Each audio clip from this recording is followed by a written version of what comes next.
legislation on now. The government of India has recently come up with a legislation on sexual harassment. Post the Nirbhaya case, there was the Criminal Law Amendment Act 2013, which has really changed the sexual assault cases legislations. We have also strengthened our Juvenile Justice Care and Protection of Children Act.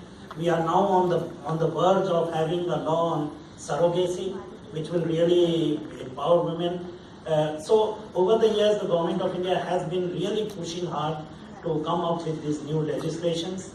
And also we are recently now on the verge of having a law on human trafficking, a comprehensive legislation on human trafficking, which will really look into the aspects of victim protection, victim support. The government of India has also made a major shift into how we think about on violence against women issues, because when women get violated, there is a violation of their fundamental rights. And when there is a violation of fundamental rights, the state is liable.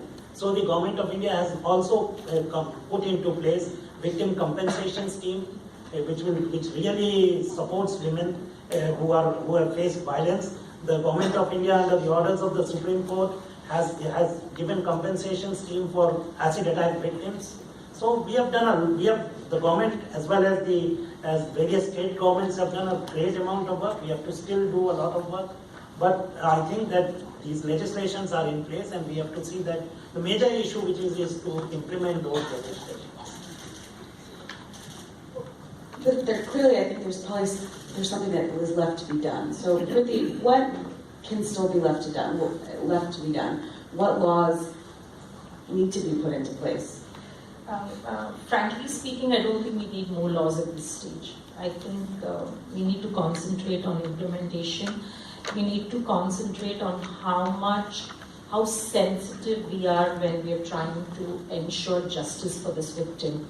Because laws are in place, but they're not unfolding the way we want it to unfold from the victim-centric point of view. So I think that's something that we really need to look at. Fortunately for us, there's been a lot of civil society participation every time a legislation has come into place. And because there was civil society participation, I'm taking credit for it, I'm giving credit to the civil society, which is very true. You know, the attempt when every law came in place was we've tried to give a role to many stakeholders. And I think if each of these stakeholders are given that enabling environment to try and help this victim, there's a lot we can really do for the victim, because these instruments to a great extent are good.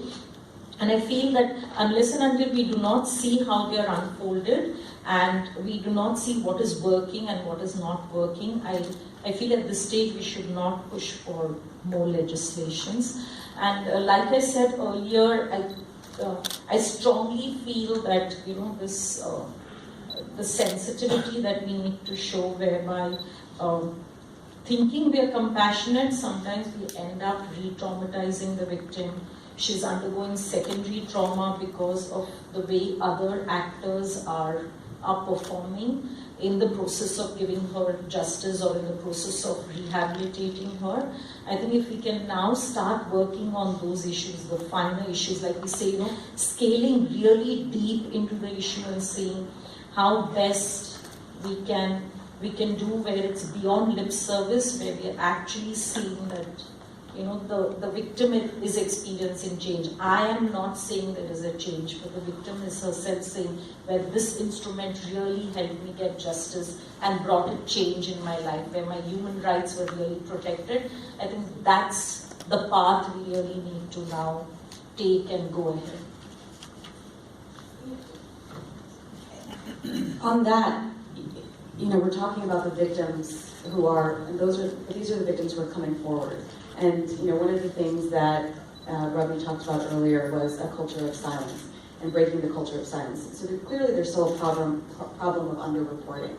And so, Richa, I would like to throw this question to you. You know, what can be done with the social stigma on underreporting and on breaking that culture of silence?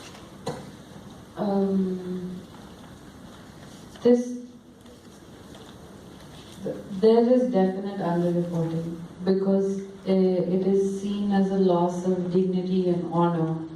So most people would rather let their daughters or just live with that rather than come out in the open and discuss it. They don't want to be questioned. They don't want her to lose face or lose face in the society. Like the literal translation of rape in most of our movies and culture for the longest time was Izzat Lootna, which means to rob one's honor, or in English to attack somebody's modesty. And this leads to things like, you know, the victim's name being hidden, and then this whole deal about how their privacy. In fact, it ought not to be the victim who should be ashamed because it was not her fault to begin with. And if we have to really change an attitude, we should maybe look at people who commit this crime and hold them accountable publicly and see what that does. Because I was sharing with you yesterday, there is a juvenile delinquent center between Mahim and Sayed. I don't know how many people have seen it. I was shooting a film there called Mayor Charles, and I was just hanging out outside my trailer, and I met a guy who must have been between 15 and 17 years old, who was in there for rape. So then I asked him, I said, what did you do? He said, I raped my 11-year-old neighbor. I said, and are you regretful? He was like, yeah, I feel bad for her sometimes, but I didn't really want to study any further and I didn't like where I lived. So I thought that in any case, if I'm 15 now, if I get 7 years of prison time, I'll still be young when I get out and I can start over. That was his callous attitude towards harming another child in such a horrible way. But and that place is such that if you are the company you keep, the kind of atmosphere, it is a reformation center, but oftentimes it appears to be like a jail. So then there is a definite change in the person that is the child that goes there and the adult that comes out, and they are not reformed at all. So so much needs to be done at so many levels, but I think first we should erase this whole aspect of shame, because there's already a lot that the victim is dealing with. And in fact, when I read the statistics today about India, I would think they're easily double of what is there because of the underreporting. How does India sort of, the statistic right now is approximately, or at least, sorry, not even approximately, at least 1 in 3 women around the world will experience some form of physical or sexual violence in their lifetime. And so that's global. So how does India sort of stack up against the rest of the world? How does the rest of the world stack up against India? So, I always hesitate to compare country to country because they're committed by someone that the victim knows, someone in their own life, and that the majority of women face this violence in their own homes. So in that sense, I'll say that India is just like so many other places that I've been, and the country that I live in as well. No country I've been to yet, and I've traveled a lot, has been immune from this problem. Women all around the world are at a threat in the hands of the people in their own families and in their lives. People that women and children should be able to trust, take advantage of that trust globally. And to close, we've talked about, Priti touched on the need for the victims to receive more support. We've talked about shifting culture, men's need to get involved. How is the Justice Institute sort of ground zero right now, Christine, for what society as a whole can do?